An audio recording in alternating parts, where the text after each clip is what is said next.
Olá a todos, preparados para mais um mergulho profundo. Hoje, a gente vai se aventurar num labirinto que, convenhamos, todo mundo conhece bem. Profundação. É verdade. E vamos explorar como essa busca incessante por controlar o futuro, na maioria das vezes, acaba nos prendendo no presente. Mas antes, é sempre bom lembrar, a gente se baseia em materiais de fontes externas para trazer o máximo de informação em diferentes perspectivas. Ok, nosso apelo aqui é conduzir esse mergulho, mas sem tomar partido. A ideia é instigar a reflexão. Exatamente. A gente mergulha fundo nas ideias, mas o leme da interpretação fica com cada um de vocês, ouvintes. E a bússola de hoje aponta para essa tragédia silenciosa, como bem definiram os textos que você me passou. A preocupação excessiva que assola milhões. Ficar preso no loop de pensamentos ansiosos, a dificuldade em tomar decisões, o medo paralisante do futuro. Uma armadilha é tanto, né? A gente se convence de que se preocupar bastante é sinônimo de estar preparado. Mas se a gente estiver se enganando? E se, na verdade, essa preocupação toda for justamente o que nos impede de realmente lidar com os problemas? Os materiais que você mandou apontam justamente para isso. Essa ideia de que a preocupação excessiva, ao invés de nos proteger, nos paralisa. Não é um escudo contra o fracasso, nem um seguro contra a dor, mas sim uma corrente invisível que nos impede de avançar. E o mais interessante é que essa percepção não é nova. Michel de Montaigne, lá no século XVI, já falava sobre isso. E olha que ele viveu numa época para lá de turbulenta. Guerras, pestes, instabilidade política. É verdade. Montaigne é um cara à frente do seu tempo. Ele percebeu que se martirizar com preocupações sobre o futuro era um veneno que corroía o presente. Tem uma frase dele que você selecionou que é de uma lucidez incrível. Sofremos duas vezes pelo que acontece e pelo que talvez nunca aconteça. Séculos se passaram e essa frase continua mais atual do que nunca. É impressionante, né? A intuição de Montaigne, séculos depois, encontra respaldo na ciência. A neurociência mostra que a preocupação excessiva ativa áreas do cérebro ligadas à dor física. É como se o corpo respondesse a uma ameaça real, mesmo que essa ameaça exista apenas na nossa mente. É assustador pensar que a gente se preocupa tanto e muitas vezes essa preocupação, em vez de ajudar, só piora as coisas. Cria um desgaste mental enorme e no final a gente fica exausto sem ter, de fato, resolvido nada. E aí entra um paradoxo curioso. Quando a gente consegue aquietar a mente, diminuir o ritmo frenético de pensamentos, as soluções parecem surgir com mais clareza. Como se a gente tirasse uma névoa que impedia de enxergar o caminho. Parece mágica, né? Mas, pensando bem, muitos dos grandes avanços da humanidade surgiram justamente em momentos de insight, de clareza mental. Mozart, Einstein, os estoicos, todos buscavam essa tranquilidade interior, essa serenidade que permitia que a mente trabalhasse com mais liberdade. E por que a gente insiste tanto nesse ciclo vicioso da preocupação, né? Se grandes mentes já perceberam a inutilidade disso, o que nos impede de seguir o mesmo caminho? É essa pergunta que a gente vai tentar responder nesse mergulho. A gente vai desvendar os mecanismos da preocupação, entender por que ela nos atrai tanto e principalmente buscar caminhos para se libertar dela. E para começar, como bem pontuaram seus materiais, precisamos entender a raiz dessa preocupação dentro de nós. E se a gente descobrisse que a preocupação não é algo inerente à nossa natureza, mas sim um padrão aprendido, um ruído mental que pode ser silenciado? Essa é a provocação inicial. E para investigar essa hipótese, os seus materiais nos levam à jornada do jovem Michel de Montaigne. Em 1563, ele parte para Paris em busca de conhecimento, querendo desvendar os mistérios da vida. Mas quanto mais ele estudava, mais se deparava com a imensidão daquilo que ele não sabia. Exatamente. E essa descoberta, que para muitos seria frustrante, para Montaigne foi libertadora. Ele percebeu que a arrogância do saber absoluto é uma ilusão. A gente caminha sobre um terreno muito mais frágil do que imagina. Como ele mesmo disse, o homem caminha sobre cordas mais frágeis do que imagina. Uma imagem poderosa, né? Que nos coloca diante da nossa vulnerabilidade, da nossa falta de controle sobre os eventos da vida. E séculos depois, a neurociência vem corroborar a intuição de Montaigne. O cérebro humano simplesmente detesta incertezas. Ele busca padrões, tenta prever o futuro a todo custo. É como se a gente tivesse um software interno programado para buscar segurança, para evitar o perigo. E quando essa segurança não é encontrada no mundo real, o nosso cérebro a inventa. A gente cria narrativas muitas vezes catastróficas sobre o futuro. E a preocupação surge como uma tentativa de controlar esse futuro imaginário. Mas é aí que está a grande armadilha. Essa sensação de controle é ilusória. A preocupação não nos blinda contra os perigos reais. Ela só nos dá a falsa impressão de que estamos fazendo algo útil, enquanto na verdade estamos apenas alimentando um ciclo vicioso de ansiedade. Exato, e esse ciclo segue um padrão bem definido. Primeiro, surge um problema, real ou imaginário. O cérebro interpreta esse problema como uma ameaça e aciona a amígdala, o centro do medo no nosso cérebro. A partir daí, o corpo entra em estado de alerta. O coração acelera, a respiração ficou ofegante. Os níveis de cortisol disparam, a gente fica pronto para lutar ou para fugir. Só que, na maioria das vezes, a ameaça não é física, não é imediata, é uma projeção mental. E aí a gente fica nesse estado de alerta, mas sem ter para onde correr, sem ter com quem lutar, a preocupação se torna um alarme falso que não desliga nunca. E Montaigne, com o seu humor ácido, observava essa situação com uma certa ironia. Ele dizia que a gente passa a vida sofrendo por coisas que nunca acontecem, e que muitas vezes o medo da dor é pior do que a própria dor. O filósofo estoico Sêneca também compartilhava essa visão. Ele dizia que a gente sofre mais na imaginação do que na realidade. E os dados modernos comprovam essa teoria, né? Segundo pesquisa, cerca de 85% das nossas perturbações nunca se concretizam. E nos outros 15%, a gente geralmente se mostra muito mais forte e resiliente do que imaginava. Ou seja, a gente sofre por antecipação e depois percebe que era tudo exagero da nossa cabeça. É irônico, né? E aí entra a figura de Montaigne como cético. Ele não acreditava em certezas absolutas, questionava tudo, inclusive seus próprios medos e ansiedades. E essa postura cética, essa capacidade de duvidar, pode ser uma ferramenta poderosa para lidar com preocupação excessiva. É verdade. Quando a gente se pega remoendo um problema sem parar, uma simples pergunta, como é que Montaigne fazia? E se eu estiver errado, pode ser o suficiente para abrir um novo caminho, para questionar a validade daquela preocupação toda. Os estoicos também tinham uma abordagem interessante em relação à incerteza. Ao invés de lutar contra ela, eles abraçavam. Marco Aurélio, em suas meditações, nos convida a focar no que podemos controlar e aceitar o que está além do nosso alcance. A preocupação nesse sentido é perda de tempo e energia com algo que muitas vezes a gente não pode mudar. Como você bem pontuou nos seus materiais, viver com medo de errar, com medo do caos, pode nos levar a desperdiçar a própria vida. A gente fica tão ocupado planejando e controlando tudo que acaba esquecendo de viver de verdade. E não podemos esquecer. A preocupação não é só ineficaz, ela também é destrutiva. Pesquisas recentes, como a do psicólogo Ethan Kross, mostram que a ruminação mental sobrecarrega o córtex pré-frontal, a área do cérebro responsável pela tomada de decisões e pelo raciocínio lógico. Essa sobrecarga pode levar à exaustão mental, diminuindo nossa capacidade de resolver problemas e nos levando à inação. É o que aconteceu com o próprio Montaigne, né? Quando se viu envolvido em intrigas políticas, ele se afastou da vida pública e se refugiou em sua biblioteca. Lá, dedicou-se a observar a si mesmo e ao mundo ao seu redor. Percebeu que a gente se apega a problemas imaginários, sofre por antecipação e acaba perdendo de vista a beleza da vida presente. E essa sabedoria de Montaigne ecoa em outras obras. Shakespeare, em Hamlet, coloca uma frase que vai direto ao ponto. Não há nada de bom nem de mal, é o pensamento que o faz. A preocupação, nesse sentido, é a nossa tentativa de controlar o incontrolável através dos nossos pensamentos. Mas o mundo segue seu curso independente das nossas expectativas. Então a grande questão é: como transformar essa aceitação da imprevisibilidade em força? Como deixar de ser refém da preocupação e viver com mais leveza? Esses materiais trouxeram uma reflexão interessante sobre o paradoxo do esforço excessivo. Às vezes a gente se esforça tanto, se preocupa tanto em fazer tudo certo, que acaba errando o alvo.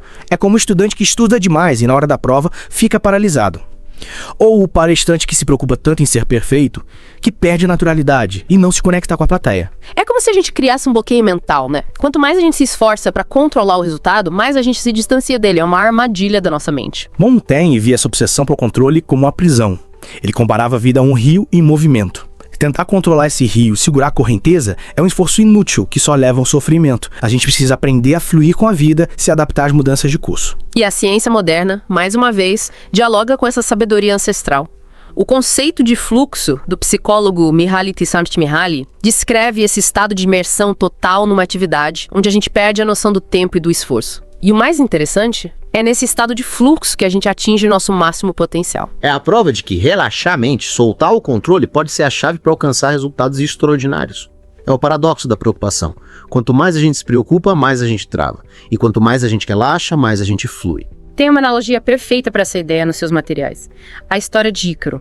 A gente sempre ouve essa história como um alerta contra a arrogância, né?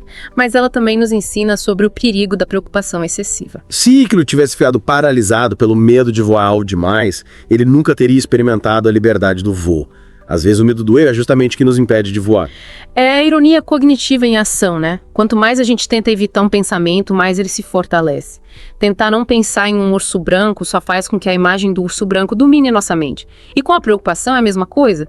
Quanto mais a gente tenta controlá-la, mais ela nos controla. Montaigne dizia que o homem preocupado fica preso num dilema. Se ele não se esforça, sente culpa.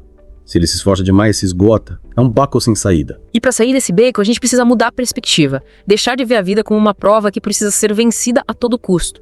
Um estudo com jogadores de basquete da Universidade de Chicago ilustra bem isso. O grupo que foi instruído a se concentrar apenas em acertar as cestas teve um desempenho pior do que o grupo que jogava de forma mais livre, sem essa pressão por resultado. É a diferença entre o fazer e o tentar fazer, né? Quando a gente se concentra demais no resultado, a gente se desconecta do processo. E é no processo, na fluidez da ação, que reside o verdadeiro prazer e a chance de alcançar a excelência. Montaigne entendia a importância de confiar no instinto, de se entregar ao fluxo da vida sem tentar controlar cada detalhe. Muitas vezes nos perdemos mais tentando nos encontrar, ele dizia. E essa frase nos leva a uma questão fundamental. Como desapegar sem cair na negligência. Como se importar menos com o resultado sem ser responsável com o processo. Nos seus materiais, você faz uma distinção importante entre cuidado e preocupação. Cuidar é agir no presente, fazer o que é preciso com atenção e responsabilidade, mas sem o peso da ansiedade pelo futuro. Preocupar-se, por outro lado, é sofrer por antecipação, é se perder em labirintos mentais que nos paralisam. Montaigne via a preocupação excessiva como um sinal de arrogância. A gente se ilude achando que pode controlar o futuro, que pode evitar qualquer tipo de sofrimento. Mas a vida é imprevisível e tentar controlá-la só gera frustração. Aí entra a sabedoria da aceitação. Não como resignação passiva, mas como uma estratégia inteligente para lidar com a realidade. Montaigne, os estoicos, o budismo, todos convergem para essa ideia. A verdadeira liberdade está em soltar o que a gente não pode controlar. É como a gente vê em tantos filmes e livros, né? O herói que luta com todas as suas forças contra o destino e só encontra paz quando finalmente se rende. A aceitação, nesse sentido, é libertadora. Montaigne dizia que um homem sábio não é aquele que controla o mundo, mas aquele que para de lutar contra ele. Aprender a aceitar as coisas como elas são, sem se apegar ao que já foi ou que poderia ter sido, é a chave para uma vida mais serena. E a gente não precisa ir muito longe para encontrar exemplos disso. A ciência mostra que resistir a uma emoção negativa só intensifica. É como tentar segurar uma bola de praia debaixo d'água. Quanto mais força a gente faz, mais forte ela volta para a superfície. Tem uma história zen que ilustra bem isso. Um homem cai no mar durante uma tempestade. Desesperado, ele luta contra as ondas, tenta nadar contra a correnteza. Mas a cada braçada ele se afoga mais. Exausto, ele decide se entregar, relaxar o corpo e se deixar levar pelas ondas. E é nesse momento de rendição que ele descobre que pode flutuar, que pode sobreviver. Montaigne viveu em tempos conturbados, marcados por guerras e epidemias. Mas em vez de se deixar levar pelo pânico, ele buscou entender a natureza humana, a fragilidade da vida. E concluiu que algumas tragédias são inevitáveis, mas o sofrimento adicional que a gente cria na nossa mente é opcional. É o que os estoicos chamavam de dicotomia do controle. Existe o que a gente pode controlar e existe o que está além do nosso alcance. Se preocupar com o que a gente não pode mudar é desperdiçar energia. A gente precisa focar no que está ao nosso alcance, agir com sabedoria e serenidade. E como bem disse Carl Jung, aquilo a que você resiste, persiste. A neurociência explica esse fenômeno. Quando a gente tenta ignorar um pensamento ou emoção, a gente só aumenta a atividade cerebral relacionada a ele. A solução não é fugir, mas sim se aproximar, se familiarizar com aquilo que nos assusta, até que perca o poder sobre nós. Os estoicos tinham um conceito interessante para isso. Amor fati, ou amor ao destino. Aceitar o que a vida nos apresenta, o bom e o ruim, sem resistência. Aprender a dançar com a imprevisibilidade da vida. E quando a gente para de resistir, as coisas começam a se transformar naturalmente, as emoções se acalmam, a dor encontra espaço para se curar e novas possibilidades surgem. Aceitar não é sinônimo de passividade, é agir com clareza, sem ser dominado pelo medo. O general que aceita a derrota para planejar a próxima batalha. O empresário que aceita a crise para encontrar novas soluções. A vida é feita de altos e baixos e a gente precisa aprender a navegar por esses ciclos com sabedoria. Como Montaigne nos ensinou, a sabedoria está na leveza, não no peso da preocupação. Ele comparava a preocupação a andar com o queixo no chão, uma postura tensa e desnecessária que só atrapalha o caminho. Tem outra analogia interessante nos seus materiais. Duas pessoas caindo de um penhasco. Uma delas entra em pânico, se debate, tenta se agarrar ao ar. A outra se entrega, relaxa o corpo, aceita a queda. Ao atingir o solo, a primeira pessoa, que resistiu com todas as forças, se machuca gravemente. A segunda, que se entregou, tem mais chances de sobreviver. É uma imagem forte que nos mostra o poder da aceitação. A vida, muitas vezes, é como esse penhasco. A gente tenta controlar a queda, se agarrar ao que não pode ser agarrado. E quanto mais a gente luta, mais a gente se machuca. Montaigne dizia que a gente sofre porque se apega à ilusão de posse. A gente acredita que controla a vida, que controla o futuro. Mas a única certeza que a gente tem é a impermanência. Tudo muda o tempo todo. E tentar resistir a essa mudança só gera sofrimento. O budismo coloca isso de forma muito clara. A raiz de todo sofrimento é o apego. Apego a bens materiais, a relacionamentos, a ideias, a expectativas. A gente se apega a uma imagem de como as coisas deveriam ser e sofre quando a realidade não corresponde a essa imagem. E a neurociência, mais uma vez, confirma essa sabedoria milenar. A resistência emocional ativa áreas do cérebro ligadas à dor física. Quando a gente se apega, a gente sofre. Quando a gente solta, a gente liberta. Seus materiais trouxeram um conceito taoísta muito interessante. Wei Wei, que significa ação sem esforço. Não é inação, mas sim agir em harmonia com o fluxo natural da vida sem forçar, sem resistir. Como a água que contorna as pedras no rio, como a árvore que se curva ao vento. Montaigne era um mestre nessa arte de viver sem esforço. Ele não se prendia a dogmas, não buscava certezas absolutas. Ele permitia que seus pensamentos fluíssem livremente. Se abria para o novo, para o diferente. E essa postura de abertura e curiosidade é o que o tornava um pensador tão original e relevante até hoje. E como aplicar essa sabedoria no nosso dia a dia, né? Como se libertar da preocupação excessiva no mundo que nos bombardeia com a necessidade de controle, de produtividade, de sucesso a qualquer custo. Montaigne nos dá uma dica valiosa: questionar as certezas. Em vez de se apegar a uma única versão da história, a gente precisa se perguntar: e se as coisas não forem bem assim? E se existir outra forma de enxergar essa situação? E se ao soltar o controle, eu encontrar algo ainda melhor? Nietzsche, inspirado por Montaigne, aprofundou essa ideia com o conceito de amor fati, que significa amar o destino. Não só aceitar o que acontece, mas abraçar cada momento da nossa jornada, com seus desafios e suas alegrias, como parte de um todo perfeito. Montaigne gostava de contar histórias de pessoas que viviam atormentadas pelo medo e que se libertavam no momento em que paravam de lutar. É como se a própria resistência alimentasse o medo. A lição é: quanto menos a gente se preocupa, mais a gente vive. E nesse exato momento, como você mencionou, alguém está aí paralisado pela dúvida, pela ansiedade, pelo medo de errar. Montaigne observava que essa hesitação, quando se torna um hábito, nos impede de viver plenamente. Pensar sem fim não é inteligência, é medo disfarçado de prudência, ele dizia. A gente precisa se libertar dessa armadilha do excesso de análise. Agir com mais leveza, com mais confiança, e a gente só conquista a confiança agindo. Quanto mais a gente adia, mais a gente alimenta a ansiedade. É como uma bola de neve. Quanto mais a gente rola, maior ela fica. Montaigne entendia isso muito bem. Ele dizia que o único remédio para o medo é o contato direto com aquilo que nos assusta. E encarar nossos medos, por mais difícil que seja, é o caminho para nos libertarmos deles. A abordagem de Montaigne se resume a 3 pilares: aceitar a própria ignorância como ponto de partida para o aprendizado, trocar a busca por certezas pela experiência direta e encarar a vida como um experimento onde o erro faz parte do processo. Nietzsche, influenciado por Montaigne, falava do espírito livre, aquele que não se curva ao medo, ao julgamento, aos dogmas, e os estoicos sintetizam essa filosofia na frase: faça o que estiver ao seu alcance e aceite o resto. A ciência também nos mostra que agir, mesmo que seja um pequeno passo, reduz a ansiedade e libera a dopamina, o neurotransmissor do prazer e da motivação.